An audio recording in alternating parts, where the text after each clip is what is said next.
जय हिंद साथियों। स्वागत है आप सभी का शाइन वाईटी क्लासेस में। हिंदी शॉर्ट हैंड की प्रैक्टिस डिक्टेशन 80 शब्द प्रति मिनट गति से डिक्टेशन 5 सेकंड में शुरू होगी। स्टार्ट। भारत में यह एक आम साझा अनुभव है कि लोगों को उनके वयस्क होने और वृद्धावस्था तक स्कूली परीक्षा से जुड़े बुरे सपने आते रहते हैं। अक्सर लोग अपने स्कूली जीवन के अनुभव के किस्से सुनाते मिल जाएंगे। बहुधा ऐसी यादें या ऐसे सपने किसी परीक्षा को याद करने या फिर उसके छूट जाने, उसमें असफल होने या तैयारी अधूरी होने से जुड़े होते हैं। यह कोई एकाकी और सामान्य घटना नहीं है, बल्कि हमारी शिक्षा प्रणाली और समाज में गहराई तक जड़े जमाए उन मूल्यों और दबावों का प्रतिबिंब है जो बचपन से ही हमारे मस्तिष्क पर हावी रहते हैं। ऐसे सपने अनिश्चितता, तनाव और असहायता की गहरी भावना के साथ आते हैं। किसी व्यक्ति को लगता है कि वह समाज की उम्मीदों पर खरा नहीं उतर रहा है, तो यह असुरक्षा उसके सपनों में भी प्रकट होती है। यूं भी सपनों का सिरा हमारे अवचेतन से जुड़ा माना जाता रहा है। हमारी शिक्षा प्रणाली की सबसे बड़ी विडंबना यह है कि यह सीखने के बजाय परीक्षा के नतीजों में हासिल किए गए अंकों को अधिक महत्व देती है।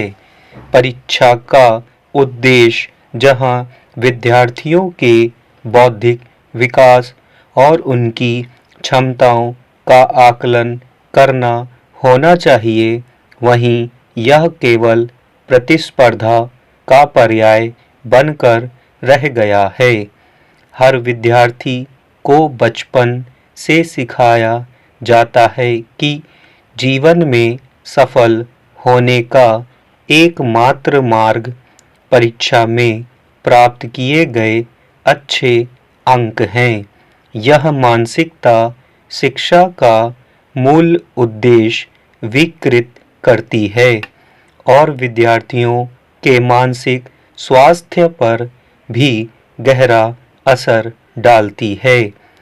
एक बार परीक्षा की तैयारी और प्रदर्शन का दबाव मस्तिष्क पर छा जाए तो उसका प्रभाव जीवन भर चस्पा रहता है। इस स्थिति को बदलने के लिए सबसे जरूरी शिक्षा के मूल उद्देश्य को समझना है। शिक्षा जीवन को बेहतर ढंग से समझने और जीने की कला सिखाने का माध्यम है। परीक्षा प्रणाली में सुधार करते हुए इसका स्वरूप कुछ इस तरह तैयार करना चाहिए कि यह विद्यार्थियों की समझ और सोचने की क्षमता का आकलन करे, न कि केवल रट्टा मारकर याद की गई जानकारी का। हमें ऐसे मापदंडों और आकलन प्रणाली की आवश्यकता है जो विद्यार्थियों की आपस में तुलना न करे। कम से कम माध्यमिक स्तर तक परीक्षा में हासिल किए गए अंक और तुलना पर आधारित आकलन विद्यार्थियों के मन मस्तिष्क और फिर समूचे व्यक्तित्व पर क्या असर डालता है। यह अब छिपा तथ्य नहीं है। पारंपरिक लिखित परीक्षाओं के स्थान पर वैकल्पिक पद्धतियों जैसे प्रोजेक्ट से जुड़े कार्य, किताब के साथ परीक्षा, समूह चर्चा और प्रस्तुति की पद्धति को बढ़ावा दिया जाना चाहिए। स्टॉप।